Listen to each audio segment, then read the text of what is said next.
오늘은 출애굽기 12장 15절로 36절의 말씀을 살펴보겠습니다. 12장 15절로 36절의 말씀입니다. 먼저 15절서부터 20절까지의 말씀을 같이 읽겠습니다. 너희는 이레 동안 무교병을 먹을지니 그 첫날에 누룩을 너희 집에서 제하라. 무릇 첫날부터 일곱째 날까지 유교병을 먹는 자는 이스라엘에서 끊어지리라. 너희에게 첫날에도 성회요 일곱째 날에도 성회가 되리니 너희는 이 두 날에는 아무 일도 하지 말고 각자의 먹을 것만 갖출 것이니라. 너희는 무교절을 지키라. 이 날에 내가 너희 군대를 애굽 땅에서 인도하여 내었음이니라. 그러므로 너희가 영원한 규례로 삼아 대대로 이 날을 지킬지니라. 첫째 달 그 달 열 나흘 저녁부터 21일 저녁까지 너희는 무교병을 먹을 것이요 이래 동안은 누룩이 너희 집에서 발견되지 아니하도록 하라. 무릇 유교모를 먹는 자는 타국인이든지 본국에서 난 자든지를 막론하고 이스라엘 회중에서 끊어지리니 너희는 아무 유교물이든지 먹지 말고 너희 모든 유하는 곳에서 무교병을 먹을지니라. 어느 농부가 오래된 곡간을 정리하다가 오랜 전쟁 중에 남겨두었던 말린 유교병을 발견합니다. 그것을 꺼내보면서 그가 말을 합니다. 이 빵은 내 조상들이 살아남기 위해서 먹었던 빵이라네. 맛은 없지만 이것이 생명을 지켰던 그런 음식입니다. 이런 말을 하였다는 것입니다. 효소가 누룩이 없으니 상하지 않은 빵이다라고 하는 것을 우리가 알 수 있습니다. 무교병은 단순한 음식이 아닙니다. 무교병을 살펴보면 무자는 없을 무자입니다. 없다라는 뜻입니다. 뭐가 없습니까? 바로 교. 여기서는 교로 발음하는데 우리가 보통 효소 할 때 그 효가 바로 이 교자에 해당하는 말입니다. 그래서 누룩효 또 누룩교 이렇게 하는데 같은 한자라도 발음이 다릅니다. 그런데 뜻은 같습니다. 뜻이 같다. 그러니까 교자라는 것은 누룩이다, 효소다, 이스트, 여러분 잘 아시는 빵을 부풀게 하는 그러한 것이 바로 교입니다. 그리고 병은 무엇을 말하냐면 떡병자입니다. 떡을 말합니다. 또는 서양에서는 이것을 빵이라고 하는데 납작한 밀가루 음식을 말합니다. 그래서 밀가루를 납작하게 해서 구운 그런 병입니다.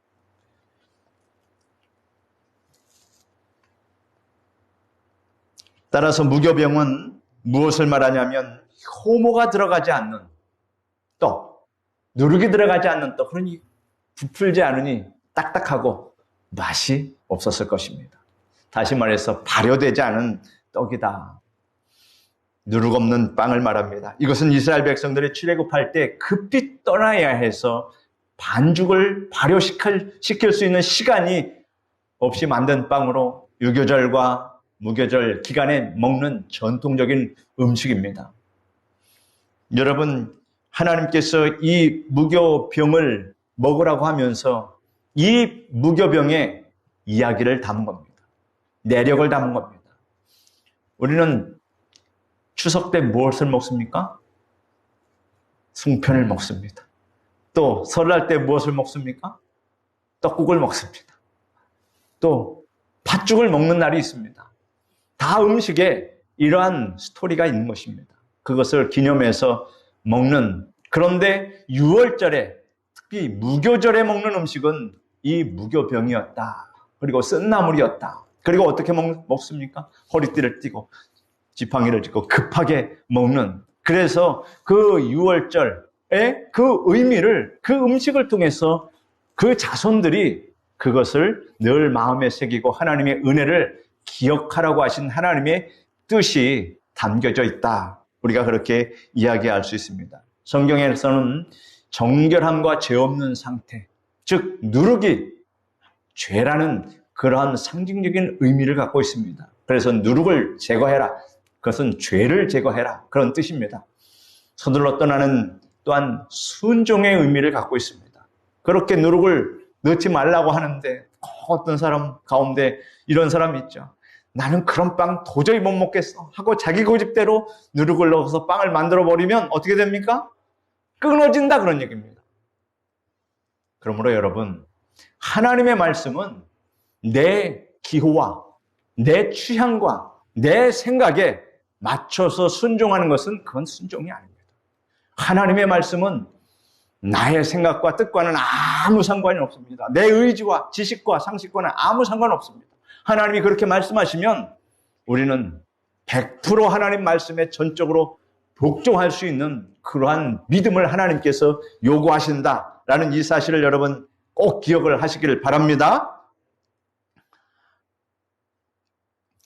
무교절 기간은 첫째 달, 그 달 열 나흘 저녁부터 21일 저녁까지 너희는 무교병을 먹을 것이요, 하나님이 말씀하십니다. 그러면 14일 저녁부터 21일까지 여러분, 무교절은 며칠 동안 지킵니까? 보고도 모르십니까? 7일 동안 지키십니다. 그런데 14일부터 21일까지는 8일입니다. 그것은 우리나라 계산 방식입니다. 유대인들의 계산 방식은 다릅니다. 14일 저녁부터라고 했으면 14일 저녁서부터는 15일이 시작이 되는 겁니다. 14일이 끝나는 날입니다. 그러므로 정확히 따지면 15일부터 21일까지 일주일 동안 무교병을 먹으면서 무교절을 지키라, 그런 얘기입니다. 히브리인의 하루는 저녁부터 시작한다. 우리는 아침부터 시작하는데 그들은 저녁부터 시작하는데 왜 그럽니까? 바로 창세기 1장 15절에 저녁이 되고 아침이 되니 이는 첫째 날이니라. 이 말씀이 항상 기록이 되어 있습니다. 뭐라고요? 저녁이 되고 아침이 되니 이는 첫째 날이니라. 히브리인의 하루 계산법은 저녁서부터 그 다음날 저녁까지 라고 하는 것입니다. 그러면 여러분, 안식일은 언제서부터 언제까지입니까? 안식일은 언제서부터 언제까지냐? 안식일은 금요일 저녁서부터 토요일 해 질 때까지. 그렇다면 금요일 저녁서부터는 토요일을 말합니다. 토요일 끝날 때까지, 토요일 해 질 때까지. 그러므로 안식일은 토요일입니다. 그래서 안식일 교회들이 토요일 날 예배를 드리는 게 그런 겁니다. 이단입니다. 그러므로 안식일 다음 날은 토요일 다음 날, 즉 일요일이고 그날은 예수님이 부활하신 날 주일이 된다. 주님의 날이 된다. 부활하신 날을 우리가 이렇게 예배로 주일로 지킨다 하는 것도 여러분 꼭 아시기를 바랍니다. 오늘 본문은 애굽을 떠나는 밤 이스라엘 백성이 하나님께서 정하신 유월절 예식과 무교절 규례를 따르며 기적의 구속 사건을 경험하는 장면이 나옵니다. 이 사건은 단지 과거 이스라엘만을 위한 것이 아니라 오늘을 살아가는 우리에게도 영적인 구원의 상징으로 깊은 메시지를 우리에게 주고 있습니다. 이스라엘 민족의 절기를, 유월절과 무교절을 왜 우리가 배워야 합니까? 왜 알아야 합니까? 우리와 아무 상관도 없는 민족인데 우리는 추석 잘 지내고 설날 잘 지내고 하면 되는데 왜 유월절을 배워야 합니까? 여기에 하나님의 깊은 메시지가 담겨 있고 하나님의 은혜가 있기 때문에 온 세상 사람들이 다 이 유월절의 의미와 무교절의 뜻을 알아야 한다라고 하는 것을 여러분 꼭 기억을 하시기 바랍니다.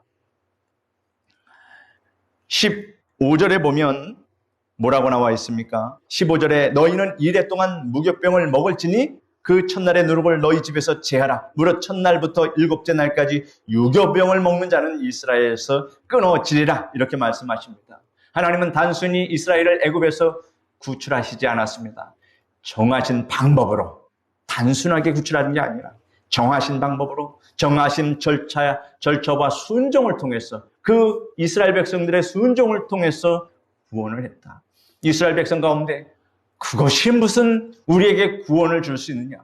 피를 바른다고 그 재앙이 넘어갈 수 있느냐? 이렇게 반론을 제기하고 불순종하면 구원 못 받는 겁니다. 아니, 예수님을 그저 마음으로 믿는다면, 구세주로 영접한다면 우리가 지옥 갈 백성이 천국 간다. 이게 말이 되느냐? 그래도 내가 좋은 일을 해서 선행을 하고 많은 사람들에게 도움을 줘야, 공로를 세워야, 적어도 그래야 구원받지 않느냐? 이렇게 생각하면 구원에서 떨어진다 그런 얘기입니다. 구원의 계획과 절차는 하나님께서 정하신 것이고, 우리는 뭡니까?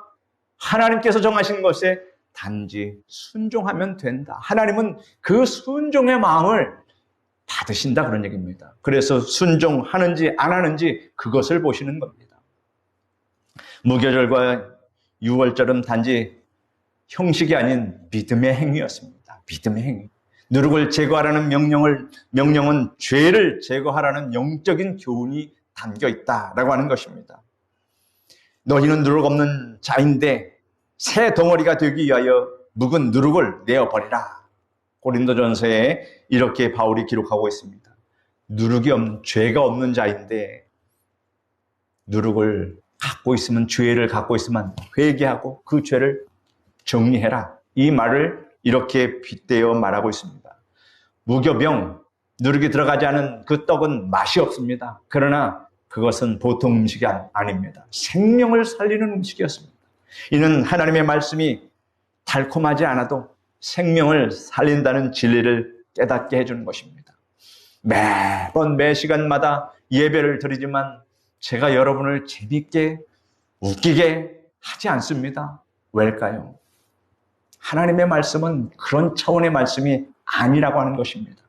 하나님의 말씀은 무교병처럼 인간의 귀에는 달콤하지 않을 수 있어도 이 말씀이 진정으로 생명을 주시는 말씀이라고 하는 것을 오늘 본문을 통해서 우리가 깨달아야 한다. 그러므로 여러분은 항상 세상의 재미에 우리가 빠져서 사는 것이 아니라 신령한 하나님의 은혜 가운데 사는 여러분 되시기를 바랍니다. 세상의 재미는 여러분 사탄이 주관하는 그런 재미입니다.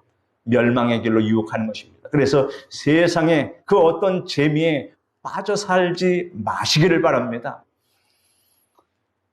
그 재미라는 먹이를 쫓아 살다 보면 멸망에 떨어지고 맙니다. 물고기를 잡을 때 쓰는 낚싯밥이 바로 세상의 재미입니다. 무교병은 맛이 없지만 생명을 살리는 떡입니다. 예수님은 자신을 사람을 살리는 생명의 떡이라고 말씀하시지 않았습니까? 생명을 살리는 하나님의 말씀을 영적인 신령한 즐거움으로 날마다 여러분 드시기를 바랍니다. 21절로 28절 말씀 같이 읽겠습니다.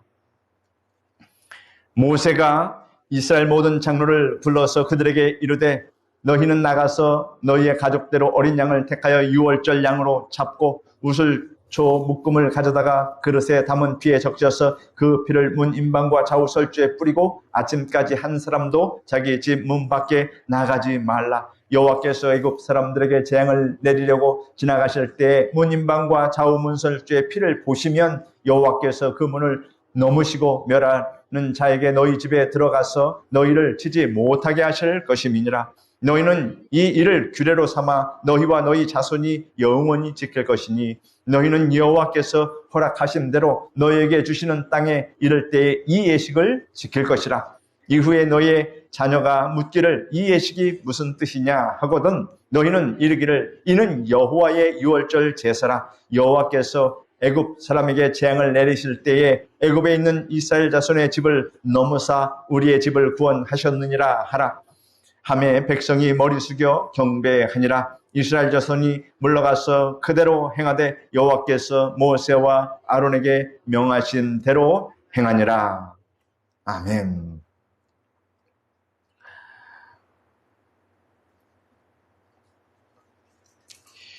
(22절) (23절에) 보면 피를 문임방과 좌우설주에 뿌리고 여호와께서 그 문을 넘으시고 너희를 치지 못하게 하실 것이라 이렇게 말씀을 하십니다.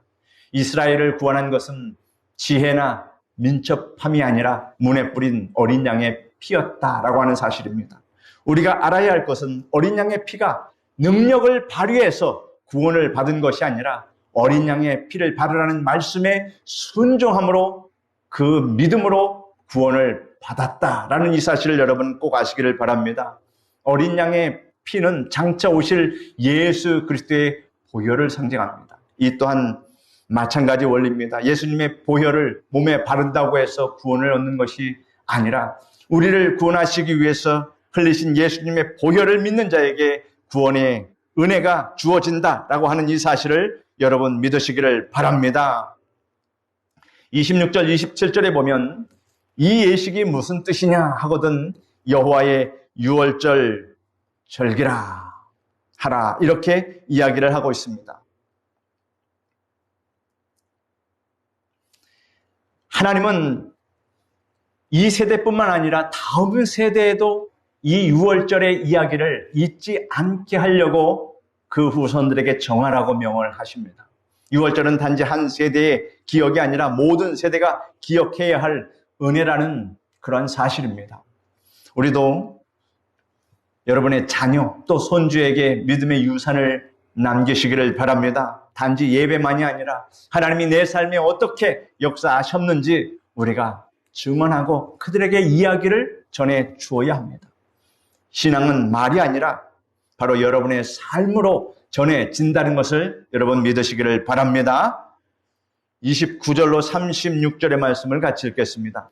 밤중에 여호와께서 애굽 땅에서 모든 처음 난 것 곧 왕 위에 앉은 바로의 장자로부터 옥에 갇힌 사람의 장자까지와 가축의 처음 난 것을 다 치심에 그 밤에 바로와 그 모든 신하와 모든 애굽 사람이 일어나고 애굽에 큰 부르짖음이 있었으니 이는 그 나라에 죽임을 당하지 아니한 집이 하나도 없었음이었더라. 밤에 바로가 모세와 아론을 불러서 이르되 너희와 이스라엘 자손은 일어나 내 백성 가운데서 떠나 너희의 말대로 가서 여호와를 섬기며 너희가 말한 대로 너희 양과 너희 소도 몰아가고 나를 위하여 축복하라 하며 애굽 사람들은 말하기를 우리가 다 죽은 자가 되도다 하고 그 백성을 재촉하여 그 땅에서 속히 내보내려 하므로 그 백성이 발교되지 못한 반죽 담은 그릇을 옷에 싸서 어깨에 매니라. 이스라엘 자손이 모세의 말대로 하여 애굽 사람에게 은금 패물과 의복을 구하며 여호와께서 애굽 사람들에게 이스라엘 백성에게 은혜를 입히게 하사 그들이 구하는 대로 주게 하심으로 그들이 애굽 사람의 물품을 취하였더라. 아멘. 29절 31절에 보면 밤중에 여호와께서 애굽 땅의 모든 처음 난 것을 치심해 바로가 이르되 너희는 떠나가라 이렇게 말합니다. 마침내 바로가 이제 손을 들었습니다. 하나님의 때가 임한 것입니다. 출애굽의 때가 임한 것입니다. 바로는 두려움의 백성들을 보내면서 말합니다. 가서 너희 하나님을 섬기라. 하나님 앞에 완전히 항복한 것입니다. 하나님은 약속하신 대로 이렇게 하나님의 그 언약의 구원을 완성하셨습니다. 하나님의 약속하신 말씀은 반드시 하나님의 뜻 가운데 이루어진다라고 하는 것을 여러분 성경 속에서 늘 발견하시기를 바랍니다. 애굽 사람에게 그 밤은 어떤 밤이 됐을까요?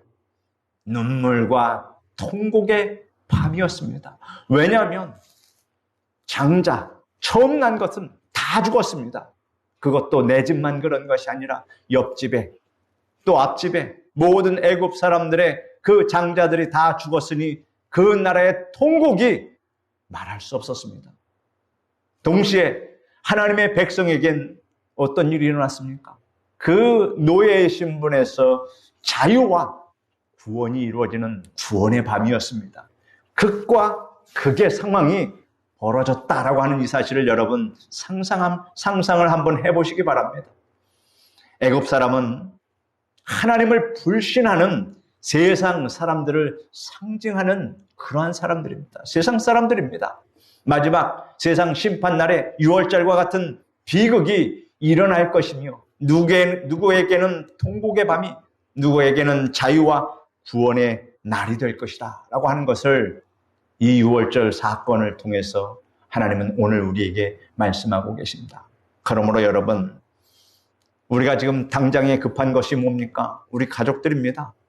우리 가족들 가운데서 이러한 비극과 비극이 동시에 일어나면 어떻게 하겠습니까? 이것을 우리가 정말로 급하게 생각하시고 이제 마지막 날이 가까웠으니 우리 가족 모두가 다 구원 얻기를 강력하게 급하게 마음을 먹으시고 간절한 마음으로 여러분들이 사생결단으로 가족들을 다 구원하시길 바랍니다. 내 힘으로는 안 되지만 그러한 각오를 하고 하나님께 도움을 청할 때 성령의 임재하심으로 놀라운 기적을 하나님께서 베풀어 주심을 믿고 그렇게 복음을 전하시기를 바랍니다.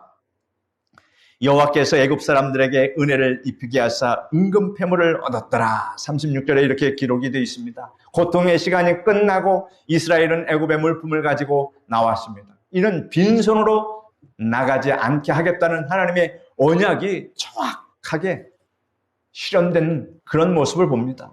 하나님이 여러 가지를 약속하셨는데 그 중에 한 가지 뭐 하나 좀 빠질 수 있지 않겠습니까? 우리 인간의 생각은 그러합니다. 우리가 많은 것을 약속할 때 많은 항목 중에 어느 것 하나 빠진다고 해서 전체적으로 다 이루어졌으니 그것 하나 빠진다고 누가 뭐라고 할 사람 없지 않겠습니까? 그러나 여러분, 하나님의 말씀은 그렇지 않다.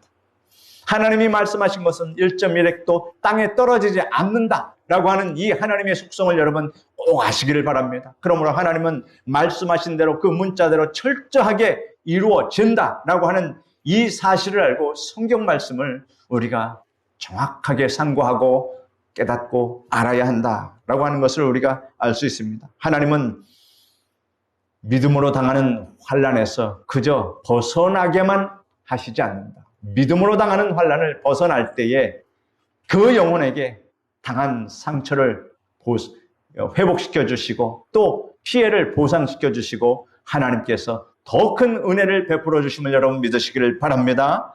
오늘 우리가 사는 이 세상에서도 하나님은 동일하게 역사하신다라고 하는 사실입니다.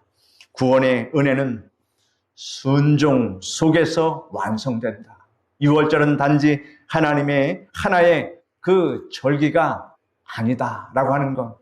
하나님의 구속 역사, 구원하시는 사랑, 피로 맺은 언약, 세대 간의 신앙 전수가 담긴 깊은 의미라고 하는 사실을 여러분 꼭 기억을 하시기를 바랍니다. 우리도 이제 그리스도 예수의 피로써 죄에서 구원받은 하나님의 백성이 되었다라고 하는 이 은혜를 여러분 마음속에 간직하시기를 바랍니다. 이제는 우리의 삶으로 우리 가정에서 6월절에 이 믿음이 살아나기를 바랍니다. 온 가족이 구원받았다라고 하는 이 6월절의 의미를 알아야 합니다. 그러므로 예수 그리스도를 온 가족이 다 믿어야만 온 가족이 다 구원받는다. 이 사실을 우리가 알 때에 급하지 않을 수 없다. 무교병을 먹을 때 급하게 먹었다라고 하는 이 사실을 우리가 또한 염두에 둘 필요가 있다라고 하는 것입니다. 특별히 자녀들과 여러분 손주들에게 믿음의 이야기를 들려주며 귀한 주의 가정이 되기를 간절히 축원드립니다. 기도하겠습니다. 거룩하신 하나님 감사합니다. 6월절의 의미, 무교절의 그 의미가 무엇인지를 우리에게 깨닫게 하여 주시고 하나님께서 오늘 말씀 속에서 우리 가정에 하나님 6월절의 의미를 되새길 수 있는, 그래서 하나님 6월절에 그 이스라엘 백성들이 온 가족이 다 구원받았던 것처럼 우리 가족 모두가 다 예수 믿고 구원받는 놀라운 은혜가 임하도록 주님 도와주시옵소서. 예수님의 이름으로 기도드립니다. 아멘.